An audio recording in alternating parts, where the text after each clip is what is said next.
Hello friends, स्वागत है आपका चिराग क्लासेस के ऑनलाइन यूट्यूब चैनल के ऊपर। तो फ्रेंड्स, कैसे हो आप लोग? आई होप आप सब बढ़िया होगे और अपना एसएससी जीडी भर्ती 2024 की यहाँ पे तैयारी में लगे होगे। तो फ्रेंड्स, आज है आपका 29 फरवरी 2024 और आज के दिन आपकी चारों शिफ्टों का एग्जाम हो चुका है। तो इस वीडियो के अंदर हम बात करेंगे कि इसका कट ऑफ क्या रहने वाला है, मतलब आज का कट ऑफ क्या रहने वाला है, नॉर्मलाइजेशन में नंबर बढ़ेगा या नहीं बढ़ेगा, इसके साथ साथ पेपर का लेवल कैसा था और आज कौन से सवाल पूछे गए थे वो इस वीडियो के अंदर हम डिस्कस करने वाले हैं। तो वीडियो के लास्ट तक बने रहे वीडियो, और अभी तक आपने हमारे चैनल को सब्सक्राइब नहीं किया है तो चैनल को सब्सक्राइब करके बेल आइकन को जरूर प्रेस कीजिएगा, जिससे भर्ती संबंधित नई नई जानकारी आपको सबसे पहले मिल सके। तो चलिए फ्रेंड्स, शुरू करते हैं। तो यहाँ पर सिकंदर ने भारत पर आक्रमण कब किया था? तो 326 ईसा पूर्व में भारत पर आक्रमण किया था। अगर गुरु का नाम पूछे तो गुरु का नाम क्या हो जाएगा? अरस्तु। सिकंदर के गुरु का नाम क्या हो जाएगा? अरस्तु। और जो फिलिप थे, ये इनके पिता का नाम है। तो ये चीजें आपको ध्यान में रखना है, अगला सवाल इनसे पूछा जा सकता है। एक सवाल था कि 1992 में पद्म भूषण प्राप्त करता सबसे कम उम्र की ओडिसी नृत्यांगना कौन है? तो पद्म विभूषण से सम्मानित 2003 के अंदर सोनल मानसिंह आपका सही आंसर हो जाएगा। सोनल मानसिंह, सोनल मानसिंह। तो कौन थी ये ओडिशा नृत्यांगना? सोनल मानसिंह। ठीक है फ्रेंड्स, इसके बाद में एक सवाल आपका ये पूछा गया था कि भारत किस देश के साथ भूमि सीमा साझा नहीं करता? तो ये ऑप्शन में जापान था, तो जापान आपका सही हो जाएगा। परिवहन एवं भंडारण किस क्षेत्र के अंतर्गत आता है? तो तृतीय क्षेत्र यानी सेवा क्षेत्र के अंतर्गत ये आता है। इसके बाद में एक सवाल यहाँ पर आपसे क्या पूछा गया था कि एफआईसीसीआई की स्थापना कब हुई थी? तो ये इसकी स्थापना 1927 में हुई थी।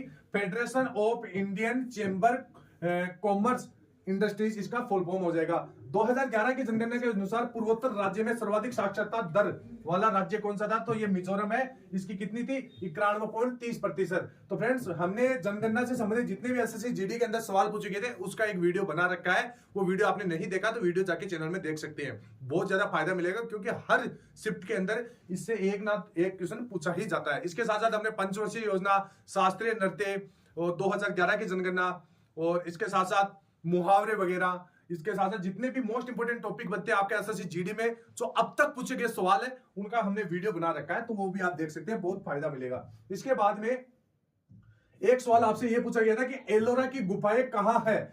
आपको पूछा गया था कि एलोरा की गुफाएं कहां है? तो एलोरा की गुफाएं कहां है? औरंगाबाद महाराष्ट्र में है और इसके समूह कितने? 34। तो ये चीज आपको ध्यान में रखना है। इसके बाद में यहां पर एक सवाल था कि शतरंज में सेटलमेंट को क्या कहा जाता है? तो सेटलमेंट को कहा जाता है जिच। ये आपका सही आंसर हो जाएगा। अगला सवाल क्या पूछा गया था कि विदेश में माल का बेचा जाना क्या कहलाता है? तो निर्यात करना विदेश में माल का बेचा जाना कहलाता है। एक सवाल था कि सर्वोच्च न्यायालय किस अनुच्छेद के तहत रीट जारी करता है? तो आर्टिकल 32 के तहत ये रीट जारी करता है। इसके बाद में अगला क्या सवाल पूछा गया था? आपको पूछा गया था कि अनुच्छेद 19(1)(b) किससे संबंधित है? तो ये किससे संबंधित है? शांतिपूर्ण रूप से एकत्रित होने का अधिकार से संबंधित है। तो ये ध्यान में रखना है। 19 से 22 के जितने भी अधिकार है वो स्वतंत्रता के अधिकार है। इसके बाद में हरमनप्रीत कौर किस खेल से संबंधित है? तो ये हॉकी से संबंधित थी। इसके बाद में आपसे क्या सवाल पूछा गया था? नवजोत कौर किस खेल से संबंधित है? तो नवजोत कौर भी आपका हॉकी से संबंधित है। ये चीज आपको ध्यान में रखना है। इसके बाद में वायुसेना के उप प्रमुख कौन है? तो एयर मार्शल अमरप्रीत सिंह, ये वायुसेना के उप प्रमुख है। ये चीज आपको ध्यान में रखना है। इसके बाद में एक सवाल पूछा गया था कि जो भारत में आशुवरी पर्व किस स्थान पर मनाया जाता है? तो ये निकोबार के अंदर मनाया जाता है। एक सवाल आपका ये पूछा गया था कि अपर्णा पोपट किस खेल से संबंधित है? तो ये आपका बैडमिंटन से संबंधित है। इसके बाद में एक सवाल पूछा गया कि यहाँ पर जो ठोस कार्बन डाइऑक्साइड को किस नाम से जाना जाता है? तो ठोस कार्बन डाइऑक्साइड को शुष्क बर्फ यानी सूखी बर्फ के रूप में जाना जाता है। एक सवाल आपका पूछा गया था कि जयदेव का गीत गोविंद किस नृत्य शैली से संबंधित है? तो ओडिसी डांस से यह संबंधित है। यह आपको ध्यान में रखना है। इसके बाद में बैसाखी उत्सव किस राज्य का त्योहार है? तो ये पंजाब राज्य का त्योहार है बैसाखी। ये चीज आपको ध्यान में रखना है। अगला सवाल पूछा गया था कि राष्ट्रपति की नियुक्ति कौन करता है? तो फ्रेंड्स, राष्ट्रपति की नियुक्ति नहीं होती है। तो यहाँ पर सही आंसर क्या हो जाएगा? कोई नहीं, मतलब इसकी नियुक्ति नहीं होता है, इसका चुनाव होता है। क्या होता है? इसका चुनाव होता है। तो ये राष्ट्रपति का चुनाव होता है। तो ये चीज आपको ध्यान में रखना है। इसके बाद में एक सवाल था कि 2022 का T20 वर्ल्ड कप कहां हुआ था? तो ये ऑस्ट्रेलिया के अंदर हुआ था। विनर इसके अंदर कौन रहा था? इंग्लैंड। और ये इंग्लैंड वर्सेस पाकिस्तान के मध्य खेला गया था। होला मोहल्ला किस राज्य का त्योहार है? तो ये पंजाब का त्योहार है होला मोहल्ला। ठीक है फ्रेंड्स। इसके बाद में नए संसद भवन के वास्तुकार कौन है, तो विमल पटेल आपके नए संसद भवन के वास्तुकार हो जाएंगे। एक सवाल पूछा गया था कि यूरोप का मरीज किसे कहते हैं, तो तुर्की को यूरोप का मरीज कहा जाता है। अगला सवाल पूछा गया था कि RAW के वर्तमान अध्यक्ष कौन है, तो रवि सिन्हा RAW के वर्तमान अध्यक्ष है। इसके बाद में यक्षगान नृत्य किस राज्य का है, तो ये कर्नाटक राज्य का नृत्य है, ये आपको ध्यान में रखना है। एक सवाल आपका यहां पर यह पूछा गया। तो फ्रेंड्स ये इतने सवाल थे एसएससी जीडी के अंदर आज की शिफ्टों के अंदर पूछे गए थे जो बच्चों ने मेरे को भेजे हैं। इसके बाद में यहाँ पर आज के पेपर का लेवल का बात करें कि पेपर का लेवल कैसा था, तो फ्रेंड्स पेपर का लेवल आपका इजी टू मॉडरेट था, इजी टू मॉडरेट, बिल्कुल भी हार्ड नहीं था। लगभग आपका मतलब जैसे 80 क्वेश्चन पूछे गए थे तो 80 में 65 क्वेश्चन आपके इजी थे, 65 क्वेश्चन आपके इजी थे और लगभग 15 सवाल आपके मॉडरेट लेवल के थे। तो ये चीज आपको ध्यान में रखना है। कट ऑफ की बात करें तो यहाँ पर जितने भी हिंदी स्टेट है, हिंदी स्टेट की अगर कट ऑफ की बात करें तो लगभग उनको यहाँ पर 60 क्वेश्चन यहाँ पर सही करना ही पड़ेगा, तब जाके उनका फाइनल सिलेक्शन होगा। अगर नॉन हिंदी स्टेट की बात करें, नॉन हिंदी स्टेट, तो उनको लगभग यहाँ पर 48 क्वेश्चन यहाँ पर सही करना पड़ेगा, तब जाके यहाँ पर सिलेक्शन होगा। तो ये हो गया पेपर का लेवल और इजी टू मॉडरेट लेवल का पेपर था। और लगभग आपको हिंदी स्टेट जितने भी राजस्थान, हरियाणा, मध्य प्रदेश ये स्टेट है उनको लगभग 60 क्वेश्चन सही करना पड़ेगा और जितने नॉन हिंदी स्टेट है उनको यहाँ पर 48 क्वेश्चन, मात्र 48 क्वेश्चन यहाँ पर सही करना है, तब जाके यहाँ पर आपका फाइनल सिलेक्शन हो जाएगा। अब यहाँ पर बात करें कि नॉर्मलाइजेशन में नंबर किसका बढ़ेगा, तो फ्रेंड नॉर्मलाइजेशन में जैसे आज लगभग 10 से 15 सवाल हार्ड लेवल के थे, तो अगर जिस भी कैंडिडेट ने उन हार्ड क्वेश्चनों को अटेम्प्ट किया है उसका नॉर्मलाइजेशन में नंबर बढ़ने का पूरा चांस है, लगभग 10 से 12 नंबर बढ़ सकता है। ठीक है फ्रेंड्स, तो ये चीज आपको ध्यान में रखना है। इसके बाद में फ्रेंड्स मैं आपको बता देता हूं मोस्ट इंपोर्टेंट टॉपिक जो आपके अगली शिफ्टों में इनसे सवाल पूछे ही जाएंगे।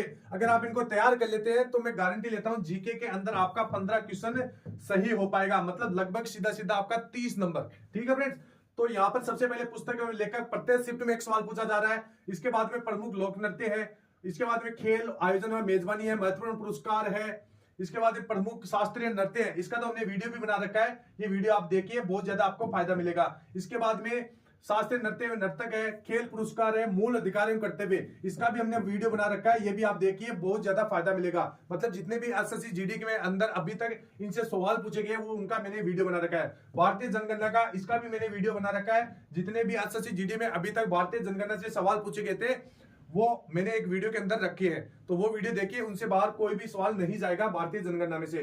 खेल व खिलाड़ी है, भारत प्रमुख दिवस है, संविधान के अनुच्छेद का भी मैंने वीडियो बना रखा है, वो देखिए, उस वीडियो से एक भी क्वेश्चन बाहर नहीं जाएगा। इसके बाद में अधिनियम संशोधन है, राष्ट्रपति है, प्रमुख मंदिर है, महत्वपूर्ण स्थान है, प्रमुख स्मारक है, नियुक्तियां है, तो ये सारे मोस्ट इंपोर्टेंट टॉपिक है, इनसे 1 से 2 सवाल पूछे ही जाते हैं। ठीक है फ्रेंड्स, अब यहाँ पर बात करते हैं, बहुत सारे कैंडिडेट सोचते होंगे कि सर आपने मोस्ट इंपोर्टेंट टॉपिक तो बता दिए लेकिन हम इनको लास्ट समय में तैयार कहां से करें। तो फ्रेंड्स आपको बिल्कुल भी घबराने की जरूरत नहीं है, मैं आपके लिए बहुत ही बढ़िया तरीका लेकर आया हूं। आपको क्या करना है, जो हमारी एप्लीकेशन है उसको डाउनलोड कर लेना है। उसके अंदर डाउनलोड करते ही जैसे आप ओपन करोगे और थोड़ा नीचे स्क्रॉल करोगे तो इस प्रकार का इंटरफेस आपके सामने आएगा, यानी इसके अंदर लिखा होगा कि important test for last date 50+ test. हमने क्या किया, जितने भी एसएससी जीडी के अंदर इन टॉपिक से जो मोस्ट इंपोर्टेंट टॉपिक है आपके, अभी मैंने आपको बताया था, उनके जितने भी एसएससी जीडी में अब तक सवाल पूछे गए उनका टेस्ट बना दिया। तो इससे फायदा क्या होगा, पहले तो वो टेस्ट आपको ऐसे नहीं देना है, आपको क्या करना है कि जैसे टेस्ट के ऊपर आप क्लिक करोगे इस प्रकार का इंटरफेस आएगा, लेट्स गो लिखा हुआ। ठीक है फ्रेंड, फिर जैसे लेट्स गो के ऊपर क्लिक करोगे यहां पर इस प्रकार का इंटरफेस आएगा। इसमें क्या करना है, आपको यहां पर ध्यान से कर लेना है नोट्स मोड।